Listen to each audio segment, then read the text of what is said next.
katanya Bu Mida sebentar lagi mau supervisi.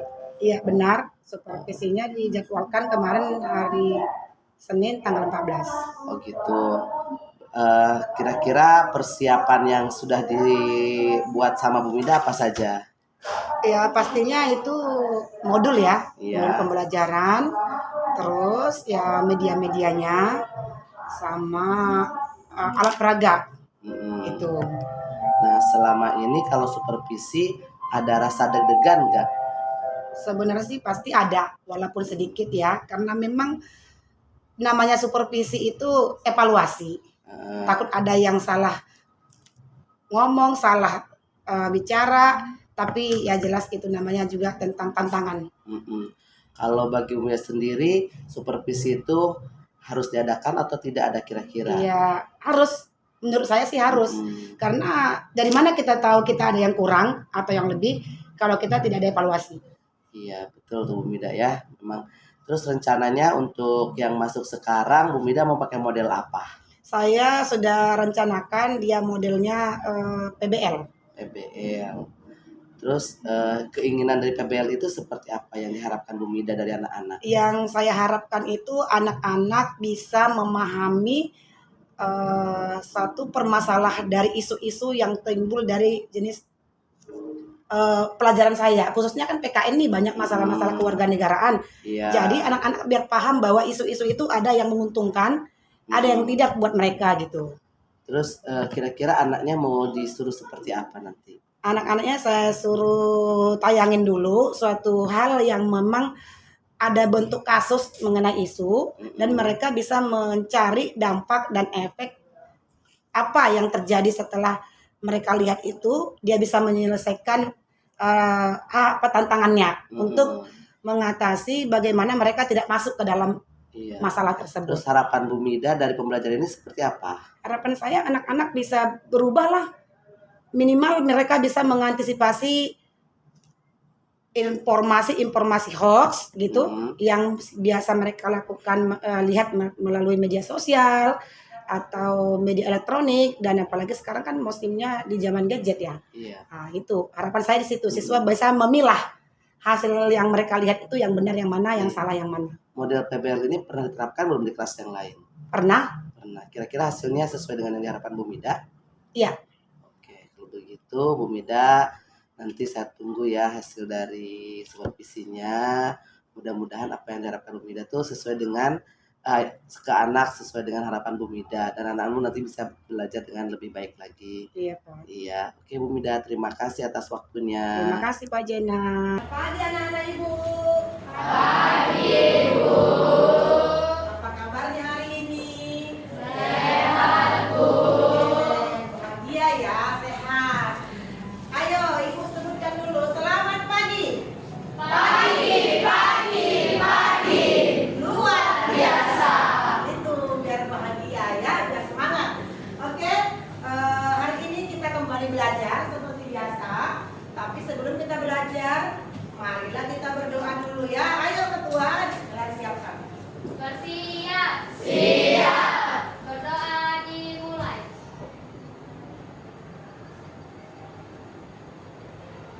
Selesai. Beri hormat. Selamat pagi Ibu. Oke, selamat pagi. Sebelum kita memulai, Ibu bertanya dulu, ada tidak yang tidak hadir? Kalau hadir semua ya, puji Tuhan, bahagia semua anak-anak Ibu tadi. Oke, Ibu mau kasih kamu sedikit biar gak terlalu tegang. Tahu kan dimensi-dimensi dalam pelajaran Pancasila? Ya. Ayo sekarang berdiri coba. Ayo sekarang berdiri.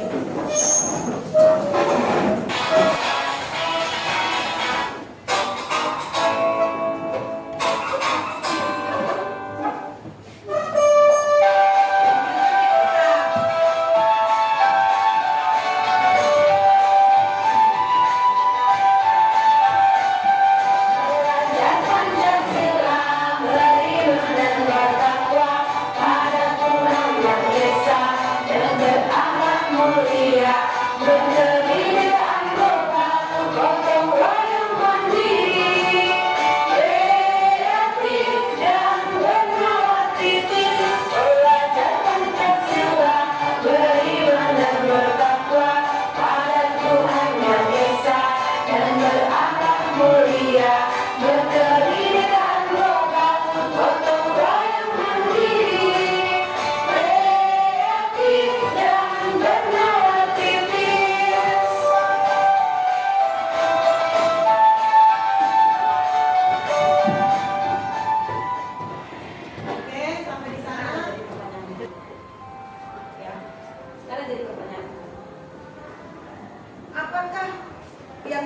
dengan jati diri itu?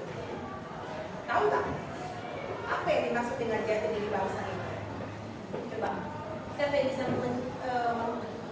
memberikan jawaban? Oh iya, coba.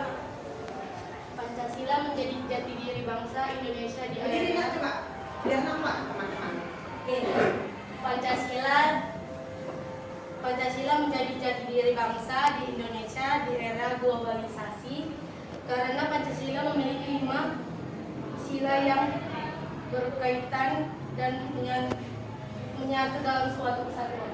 Oh iya, benar. Ya, Pancasila itu mempunyai hubungan yang erat, satu kesatuan yang utuh dari sila 1 sampai dengan sila kelima. Ya, tidak bisa dipisahkan. Itulah dalam kehidupan sehari-hari. Semua yang tadi kita lihat, dampak dari terjadinya globalisasi mempengaruhi jati diri bangsa Indonesia. Iya kan? Mempengaruhi nilai-nilai yang terkandung dalam Pancasila. Bisa mempengaruhi juga kehidupan dalam sehari-hari. Gak bisa kita pungkiri dan gak bisa menghindari bahwa globalisasi zaman yang sekarang ini semakin canggih. Ya, pasti akan kita hadapi, kita lalui, tapi dengan satu syarat, jati diri kita, pandangan hidup kita harus berpatokan dengan Pancasila. Oke, mengingat pelajaran kita hari ini, kita akan belajar menyambung materi kita minggu yang lalu, yaitu tentang Pancasila sebagai pandangan hidup bangsa. Ya, kita mau lihat Pancasila sebagai pandangan hidup bangsa itu adalah acuan, ya, acuan dalam kehidupan kita sehari-hari. Nilai-nilai Pancasila itu tercermin di dalam nilai-nilai Pancasila sesuai dengan pandangan hidup bangsa. Kita lihat di sini, Ibu sudah susun. Tujuan kita hari ini adalah belajar mengenai Pancasila sebagai pandangan hidup bangsa. Nah, di sini ada tujuannya. Kita lihat bersama-sama. Pancasila sebagai pandangan hidup bangsa hari ini kita belajar dengan tujuan mengetahui dan mengamalkan nilai-nilai Pancasila sebagai dasar negara dan pandangan hidup. Ya, yang kedua, mengetahui dan melakukan berbagai perilaku yang sesuai dengan nilai-nilai Pancasila dalam berbagai segi kehidupan. Dalam berbagai segi kehidupan, perilaku-perilaku yang sesuai dengan nilai-nilai Pancasila kita yang harus memahami. Inilah tujuan kita sekarang belajar. Oke? Setelah itu, dalam membahas tentang nilai-nilai Pancasila pasti ada pro kontra, ya kan? Pro kontra, sikap yang bertentangan dengan Pancasila. Ya, sikap yang bertentangan, apa yang dilakukan pada zaman sekarang, anak-anak ini moral dan mentalnya sudah berubah, banyak yang tidak sesuai dengan sila Pancasila. Ini yang mau kita perbaiki. Nah, dilihat di sini sesuai dengan pandangan hidup bangsa. Pancasila sebagai pandangan hidup mengandung makna bahwa segala aktivitas sehari-hari bangsa Indonesia harus sesuai dengan nilai-nilai yang terkandung dalam Pancasila. Semua, apapun itu, baik kelakuan kita mau di sekolah, di rumah, di masyarakat, dimanapun kita berada, sesuai harus sesuai dengan nilai-nilai Pancasila. Ibu mau lihat tampilan video berikut ini ya? Silakan. Globalisasi. Iya, kata yang tidak asing bagi kita. Globalisasi membuat dunia terasa tidak berjarak. Pertukaran informasi terjadi sangat cepat.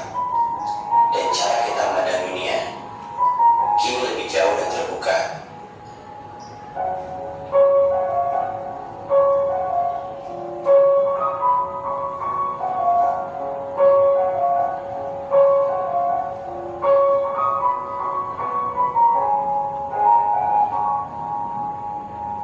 Pasti dulu kamu tidak menyangka kalau berbincang dengan teman mancanegara rasanya seperti berada di ruang yang sama. Belajar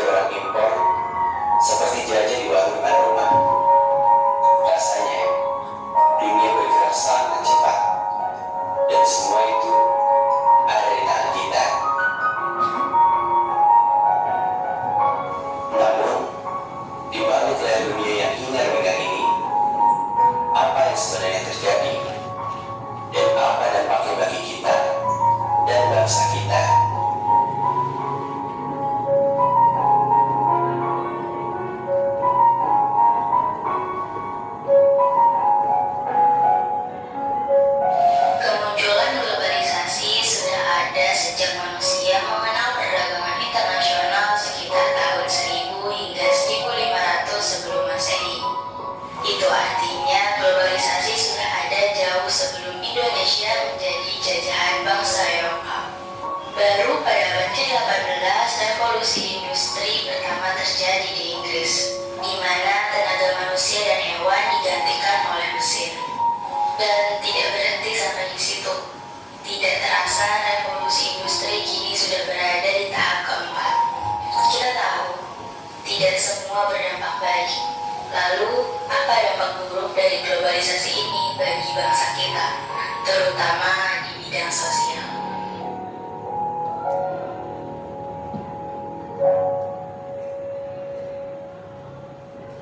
Video bullying atau perundungan yang dilakukan oleh sejumlah remaja putri di bawah umur di Cilacap, Jawa Tengah viral di media sosial. Toleransi perundungan ini membuat resah pelaku transaksi tawuran antar warga kembali terjadi di dua lokasi. Karena diduga terlibat kasus pornografi online dan korbannya merupakan sejumlah mahasiswa. Serang budaya juga mempengaruhi psikologis masyarakat. Itu hanya beberapa dampak negatif yang terjadi akibat globalisasi. Di samping itu, masih ada beberapa yang mungkin tidak kita sadari, seperti diskriminalisasi suku bangsa, sikap intoleran, maraknya individualisme, penyalahgunaan sosial media, dan masih banyak lagi. Tapi, mari kita merenung, apakah ini bangsa Indonesia yang diharapkan oleh para pendiri bangsa? Indonesia adalah negara yang besar, dengan 3 pilar utamanya, yaitu Pancasila, Undang-Undang Dasar 1945, dan Bhinneka Tunggal Ika, menjadikan Indonesia sebagai bangsa yang hebat. Pancasila pertama kali diperkenalkan oleh Insinyur Soekarno pada 1 Juni tahun 45 pada sidang perumusan dasar negara bersama BPUPKI. Saat itu BPUPKI menyetujui bahwa usulan dari Soekarno dapat ditindaklanjuti dengan dibentuknya PPKI. Pancasila mengalami penyesuaian seiring langkahnya menuju kemerdekaan. Harus kita sadari bahwa perjalanan semua ini tidak akan mulus. Soekarno pernah mengatakan kalau Pancasila adalah dasar, filsafat, dan jiwa bangsa Indonesia. Nilai-nilai Pancasila digali dari bumi pertiwi Indonesia. Nilai terkandung dalam Pancasila sudah ada dalam kehidupan masyarakat Indonesia jauh sebelum kemerdekaan. Budaya inilah yang ingin dipertahankan oleh para pendiri bangsa dengan menjadikan Pancasila sebagai ideologi negara. Mereka yakin dengan Pancasila, Indonesia memiliki fondasi yang kuat dan pegangan. Ideologi Pancasila adalah cara kita memandang berdasarkan nilai luhur Pancasila. Sebagai identitas bangsa, Pancasila merupakan bangsa Indonesia itu sendiri dengan karakter dan cirinya yang khas. Soekarno juga pernah mengatakan, tidak ada dua bangsa yang berjuang dengan cara yang sama. Setiap bangsa memiliki cara berjuangnya sendiri, mempunyai karakternya sendiri. Oleh karena itu, pada hakikatnya, bangsa sebagai individu mempunyai karakternya sendiri. Sudah seharusnya kita bangsa Indonesia memahami filosofi Pancasila dengan baik agar keutuhan dan persatuan bangsa bisa terjaga. Hanya sayangnya kini generasi muda sudah meninggalkan nilai-nilai Pancasila. Globalisasi menjanjikan kepada kita ideologi alternatif seperti radikalisme, liberalisme, dan ideologi lain yang mudah dijangkau, sehingga menurunkan eksistensi dan daya tarik Pancasila. Itu alasannya sosial budaya Indonesia mulai luntur. Gotong royong,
masa ke masa untuk kita dan anak cucu kita. Terima kasih. Nah, dari hasil pengamatan tadi video, Ibu sudah lihat dari pembagian kemampuan belajar dari asesmen yang sebelumnya. Ibu sudah lihat dari pembagian asesmennya, kamu sudah bentuk tim kelompok untuk membuat kelompok belajar masing-masing. Kelompok belajar masing-masing punya kesepakatan masing-masing ya. Ada kesepakatan masing-masing kelompok belajarnya bahwa biasanya kita punya kesepakatan saat belajar tidak boleh bermain. Iya, saat belajar tidak boleh bermain. Nah, untuk itu tim kelompok masing-masing akan menyelesaikan satu tugas yang akan Ibu berikan. Tugasnya itu adalah memahami tadi video tadi ada beberapa tantangan dan ada solusi yang kita dapatkan untuk menyelesaikan tantangan tersebut dalam pengamalan nilai Pancasila. Nah, apa yang kita lakukan? Kamu boleh tuliskan nanti di tugasmu, bisa melalui kertas, bisa melalui slide PowerPoint yang sudah bisa kamu lakukan, atau sejenis yang lain boleh, bebas. Kamu melakukan apa saja, yang penting pemahaman-pemahaman yang tadi sesuai dengan tujuan pembelajaran kita, mampu mempraktekkan nilai-nilai Pancasila dalam kehidupan sehari-hari, gitu ya. Oke, kalau misalnya kamu tidak melalui handphone, Ibu juga sudah siapkan di sini ada kertas untuk pengisian tugas LKPD-nya. Ayo pilih yang mana boleh. Kalau kamu ingin mempersiapkan, silakan persiapkan dulu dari sekarang, diskusi sama teman satu kelompoknya. Kesepakatannya apa? Pakai tugas kertas atau pakai video slide boleh, atau video YouTube. Apabila YouTube bisa kirim link, kita tampilkan nanti. Ada pertanyaan? Coba, apa yang mau ditanyakan? Ada. Kalau mau buku kertas, nggak apa-apa, kita sama boleh di kertas. Dipersiapkan dulu handphonenya. Ada kan bawaan handphonenya? Ada, Bu.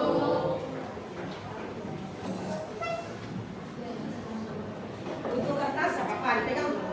Kalau nanti kamu membuatnya pakai kertas, boleh.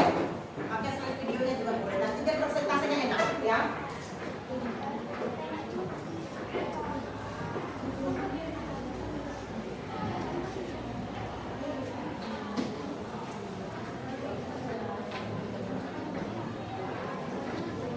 Ya, biar tahu nanti bagaimana apa yang harus dibuat. Ya, penilaian ini Ibu akan menilai dari tim kelompoknya, kerjasamanya, kekompakannya, tanggung jawabnya, ya, itu ada evaluasinya.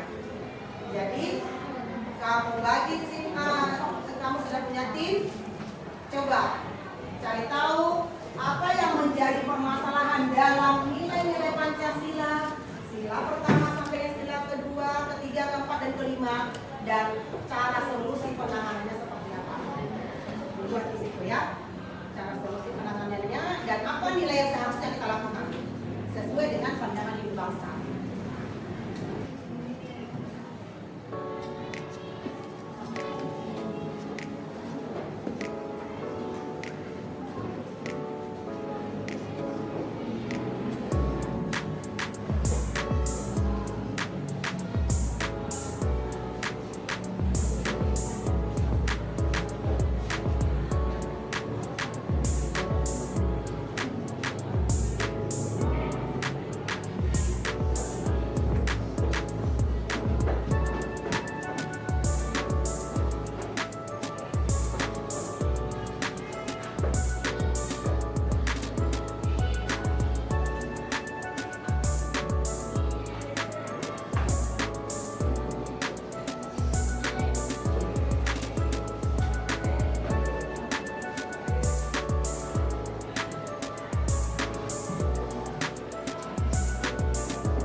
hasil presentasi kami yaitu tentang pengamalan sila-sila Pancasila, cara memperbaikkannya dan idealnya dan tindakan realitanya. Jadi di sini kita akan bacakan dulu sila-sila Pancasila.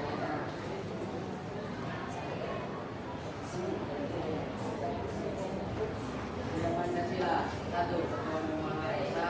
2. Kemanusiaan yang adil dan beradab. 3. Persatuan Indonesia. 4. Kerakyatan yang dipimpin oleh kebijaksanaan dalam permusyawaratan dan perwakilan. 5. Keadilan sosial bagi seluruh rakyat Indonesia.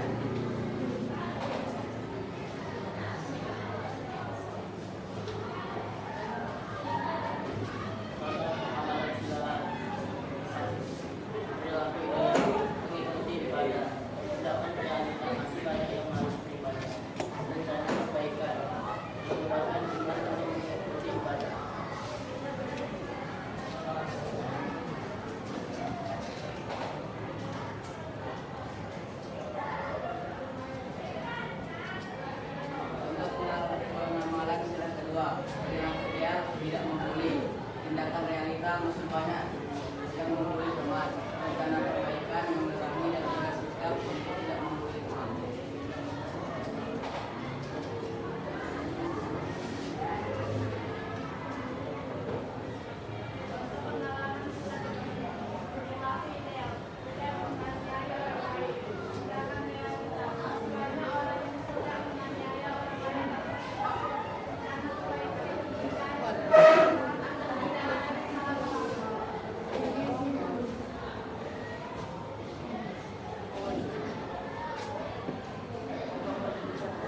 Pengamalan sila keempat, perilaku ideal, menghargai pendapat orang lain, tindakan realita, mengabaikan pendapat orang lain, rencana perbaikan, mendengarkan pendapat orang lain saat bermusyawarah.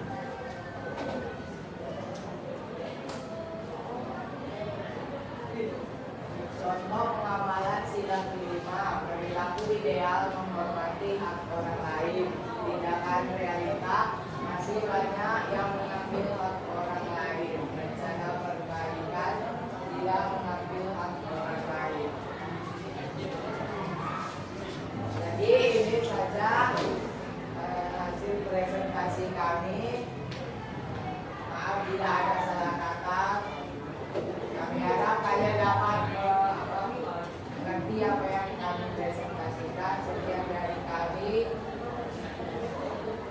Terima kasih. Selamat pagi kawan-kawan. Oke, untuk pertemuan kita di hari ini, kita bisa tarik kesimpulannya bahwa pelajaran kita hari ini apa? Coba anak-anak ibu, bisa mengambil kesimpulannya enggak?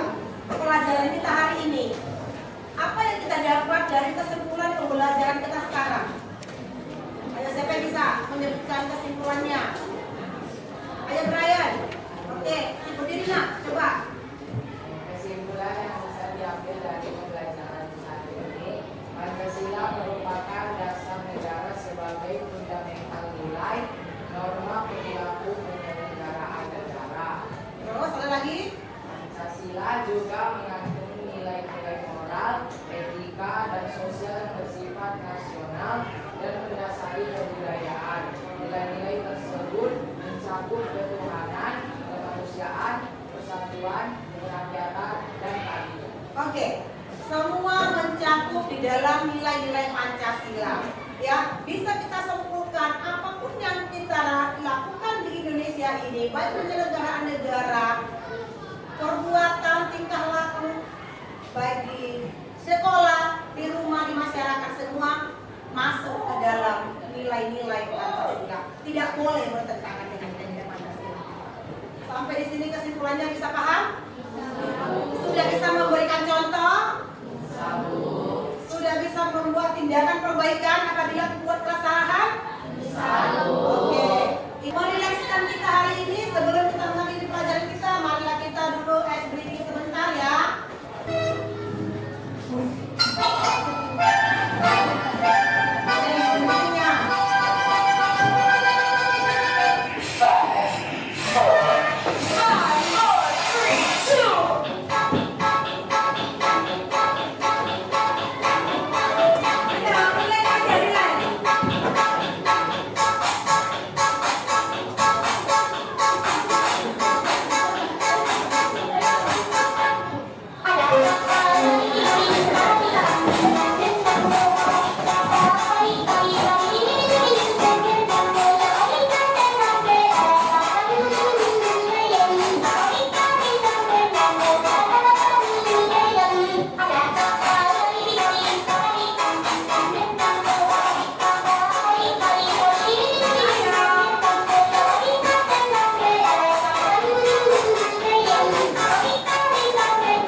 kita akan sambung pembelajaran kita di minggu depan, pertemuan berikutnya mengenai tentang Pancasila sebagai kepribadian bangsa. Ya, jadi kita akan sambung kembali di minggu depan materi yang baru tentang Pancasila sebagai kepribadian bangsa. Sebelum kita menutup pembelajaran kita, marilah kita berdoa kembali. Ayo ketua kelas, silahkan disiapkan.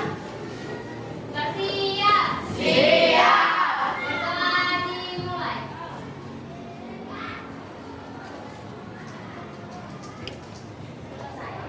Beri hormat.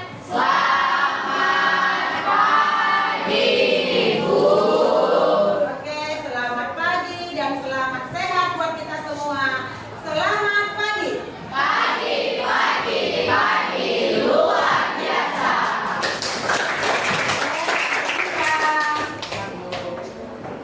Halo Bu Mida. Halo Pak Jenal. Wah keren lah Bu Mida tadi ya pembelajarannya luar biasa ya Bu Mida Terima ya. kasih. Anak-anak juga lumayan luar biasa. Terus dari pembelajaran tadi Bu Mida ada nggak yang merasa diri Bu Mida itu bahwa pembelajaran tadi ada kekurangannya gitu atau kurang puas tadi Bu Mida? Ada sih kurang puasnya Pak Jenal, cuman kalau secara umum kita tarik garis, saya rasa itu sudah baik ya. Sudah baik dan sudah bagus lah di kelas kita yang masih kelas 8 ini. Iya. Saya kan belajar kelas 8 nih dan belum terlalu banyak menggunakan IT selama ini. Tapi saya coba tadi menggunakan teknologi, suruh bawa HP dan LKPD-nya suruh saya ganti menjadi Canva atau bentuk PowerPoint. Mereka bisa gitu. Tapi ada juga sih salah satu di antara anak, ada setiap kelompok ada 1-2 orang yang memang masih belajar ya. Itu tidak apa-apa. Tapi nanti bisa diperbaiki ke selanjutnya gitu. Rencana perbaikan Bu Mida untuk pertemuan mereka seperti apa? Kalau untuk pertemuannya masih tetap sama materinya, misalnya kita sampaikan melalui audiovisual, tapi dalam LKPD-nya kali Pak Zainal. Dalam LKPD-nya itu kita akan mempersingkat, mempersimpel, biar waktu yang tadi saya bilang tadi ada waktu ya yang memang kurang banyak gitu ya. Karena waktu mereka editnya, mereka bisa tulisnya di dalam Canva tersebut memang membutuhkan waktu. Mungkin supaya bisa tercapai dalam hari itu juga, LKP-nya kita simpelkan, kita persingkat, mungkin bentuk tulisan, bentuk note, catatan singkat, tetapi bisa mereka paham dan mereka presentasikan langsung gitu. Iya, memang luar biasa Bu Mida. Kelas 8 ini kan paralel kan ya. Iya. Berarti Bu Mida rencananya di kelas lain mau seperti apa? Di kelas lain sepertinya nanti saya buat Pak, kayaknya saya ganti dulu deh formatnya. Di kelas lain misalnya saya ganti mencari bentuk portofolio kali ya. Bentuk portofolio karena anak-anak bisa aktif dalam bentuk portofolio, menempel gambar atau menempel apa yang mereka bisa yang pakai temukan screen note gitu. ya? Iya, gitu maksud saya gitu nanti. Oh gitu ya. Oke Bu Mida, luar biasa ya memang pembelajaran hari ini. Terus dari pembelajaran ini tujuannya tercapai kan Bu Mida? Tercapai Pak, karena kan saya tujuannya kan tidak banyak-banyak nih, simpel aja mereka bisa memahami bentuk-bentuk kasus pelanggaran-pelanggaran sesuai dengan sila Pancasila dan bagaimana mereka nanti menerapkan tidak terjadi pelanggaran kembali gitu. Oke. Dan tadi pun saya lihat KSE-nya berjalan dengan baik. Iya, Terus Pak. yang Bu Mida ramah ya sama anak ya. Semoga Pak Memang berjalan luar seperti biasa lah Bu berikutnya Mida ini. demikian. Ya semoga lah apa yang diharapkan Bu Mida tercapai. Terima kasih ya Bu Mida ya. Ya, kembali Pak Zainal. Iya terima kasih. Sama-sama.